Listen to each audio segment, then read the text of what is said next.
Dengue के cases अगर मैं बात करूं, गुरुग्राम में इस साल पिछले साल के मुकाबले कम है केसेस। अभी तक 184 केस जो हैं वो डिटेक्ट हुए और मलेरिया का एक केस डिटेक्ट हुआ है। अभी तक कोई अनफॉर्चुनेट एविडेंस मैं जो कहूँ इंसिडेंट्स वो नहीं हुआ है। और मौसम में ऑलरेडी बदलाव हुआ है, जबकि हमने सस्पेक्टेड केसेस में अगर हम बात करें तो हमने इस बार पिछली बार से भी ज़्यादा ऑलमोस्ट टेस्ट किए। हम 16,000 के आसपास हम डेंगू के संभावित केसेस को हम टेस्ट कर चुके हैं। और जैसा आपको मालूम है कि चालान और वो सारी प्रक्रिया भी चल रही हैं, लेकिन अभी बस चंद दिनों का ऐसा बदलाव मौसम की वजह से मैं एक्सपेक्ट कर रहा हूँ। पीक जो है डेंगू का वो हमारे हिसाब से आ चुका है।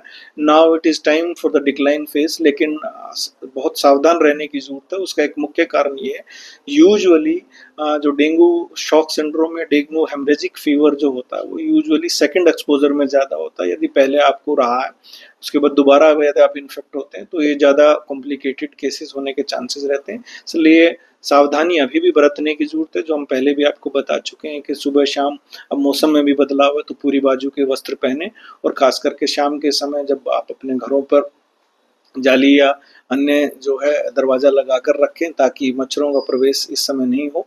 और बच्चों को खास करके पूरी बाजू के पैंट या कपड़ा जो है वो पहनाएं ताकि उनको मॉस्किटो से एक्सपोजर ना हो, मॉस्किटो बाइट ना हो।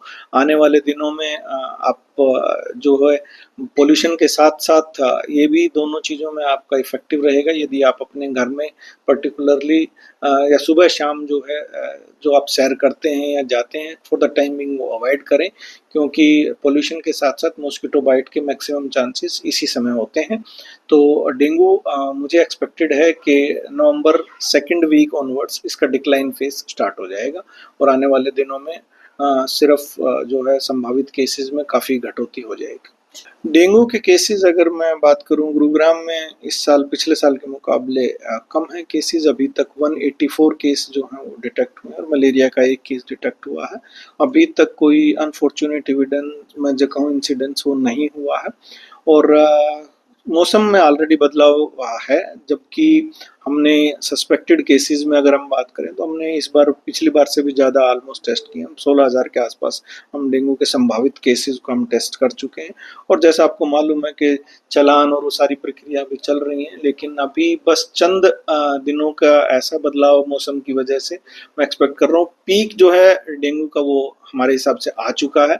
Now it is time for the decline phase, लेकिन बहुत सावधान रहने की ज़रूरत है। उसका एक मुख्य कारण ये है, यूजुअली जो डेंगू शॉक सिंड्रोम या डेंगू हेमरेजिक फीवर जो होता है वो यूजुअली सेकंड एक्सपोजर में ज़्यादा होता है। यदि पहले आपको रहा है उसके बाद दोबारा यदि आप इन्फेक्ट होते हैं तो ये ज़्यादा कॉम्प्लिकेटेड केसेस होने के चांसेस रहते हैं। इसलिए सावधानी अभी भी बरतने की ज़रूरत है, जो हम पहले भी आपको बता चुके हैं कि सुबह शाम अब मौसम में भी बदलाव है तो पूरी बाजू के वस्त्र पहने, और ख़ास करके शाम के समय जब आप अपने घरों पर जाली या अन्य जो है दरवाज़ा लगा कर रखें ताकि मच्छरों का प्रवेश इस समय नहीं हो। और बच्चों को खास करके पूरी बाजू के पैंट या कपड़ा जो है वो पहनाएं ताकि उनको मॉस्किटो से एक्सपोजर ना हो, मॉस्किटो बाइट ना हो। आने वाले दिनों में आप जो है पोल्यूशन के साथ साथ ये भी दोनों चीज़ों में आपका इफेक्टिव रहेगा यदि आप अपने घर में पर्टिकुलरली या सुबह शाम जो है जो आप सैर करते हैं या जाते हैं फॉर द टाइम बिंग वो अवॉइड करें, क्योंकि पोल्यूशन के साथ साथ मॉस्किटो बाइट के मैक्सिमम चांसेस इसी समय होते हैं। तो डेंगू मुझे एक्सपेक्टेड है कि नवंबर सेकंड वीक ऑनवर्ड्स इसका डिक्लाइन फेज स्टार्ट हो जाएगा और आने वाले दिनों में सिर्फ जो है संभावित केसेस में काफ़ी घटोती हो जाएगी।